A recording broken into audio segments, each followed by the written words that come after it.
Jika ada satu hal yang masih menjadi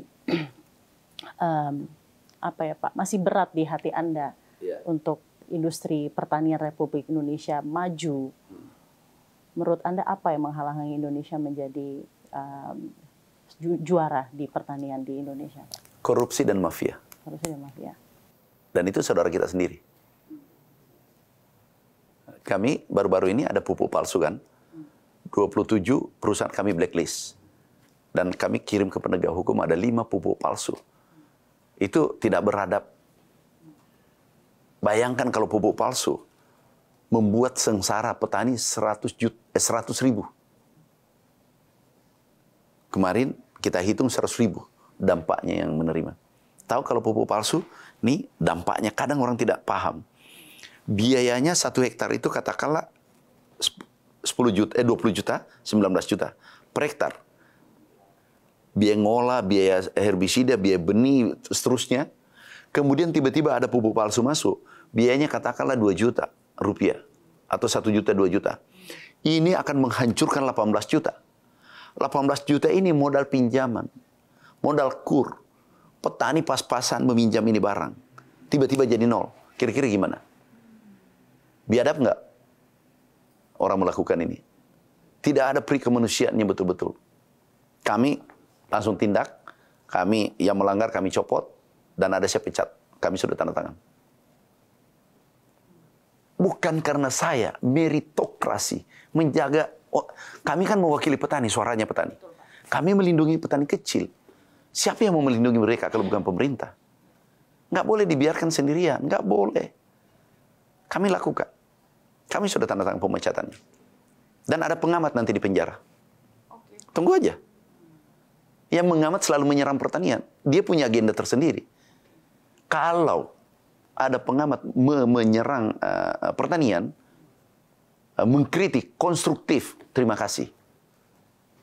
Tapi kalau punya agenda sendiri, agenda pribadi, kami temukan. Saya bilang, kirim ke penegak hukum. Selain hal-hal tegas yang sudah Anda lakukan, Pak, selaku Menteri Pertanian Republik Indonesia, program-program konkret dan aksi apa yang sudah menunjukkan keberpihakan yang luar biasa untuk para petani Indonesia? 1, pupuk, kuantumnya ditambah. Tapi itu tidak cukup. 2, regulasi pupuk. Dulunya pupuk bisa dikirim. Ini lagi-lagi kepres yang dikeluarkan Bapak Presiden. Bayangkan 4 kepres dikeluarkan. Keputusan Presiden dikeluarkan dalam waktu singkat. Baru 3 bulan. Yang dulunya 12 menteri yang harus tanda tangan. Kemudian 38 gubernur. Kemudian 500 bupati wali kota. Tanda tangan semua baru petani bisa terima pupuk. Ini 145 aturan, regulasi yang mengikat. Sekarang Perpres yang keluar dari Menteri kami, dari Menteri Pertanian, langsung ke produsen, produsen langsung ke petani.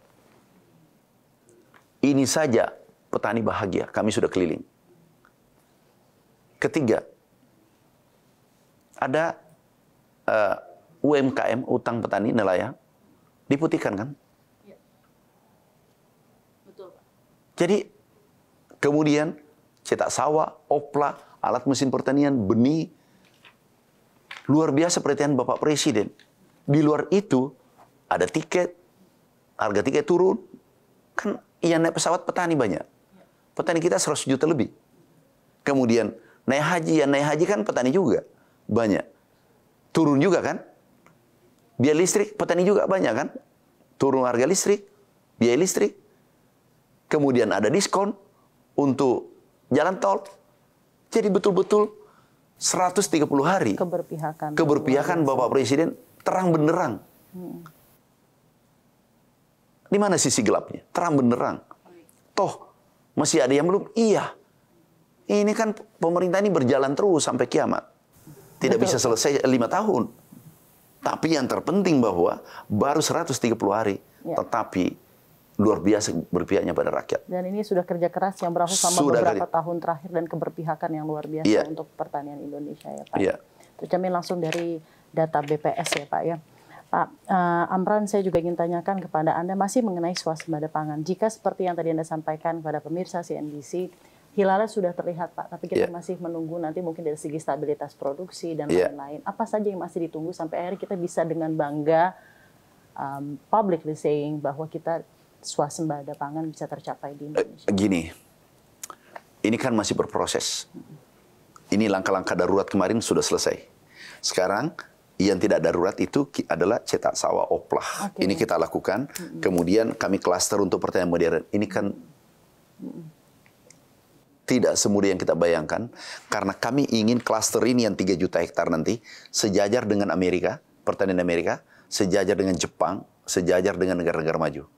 Ini kami ingin. Amerika. Arkansas, saya dari sana. Kami ingin sejajarkan klaster ini. Semua menggunakan teknologi tinggi, sehingga milenial mau turun bekerja. Karena pendapatan minimal 10 juta. Dan ada testimoni, seluruh yang testimoni minimal 15 juta. Artinya milenial mau turun. Milenial kita berapa? 52%. Ini yang akan mengantar nanti Indonesia menuju Indonesia emas. Kita ini paling tinggi 5 tahun. Nah, kita persiapkan generasi muda untuk menuju Indonesia emas. Tetapi apa yang bisa membuat tertarik? Kalau pertanian kotor, pertanian miskin, pertanian rugi, nggak mungkin. Dipaksa pun nggak mungkin mau masuk. Tetapi kita ciptakan desain menjadi pertanian, transformasi pertanian tradisional menuju pertanian modern. Sehingga mereka tertarik.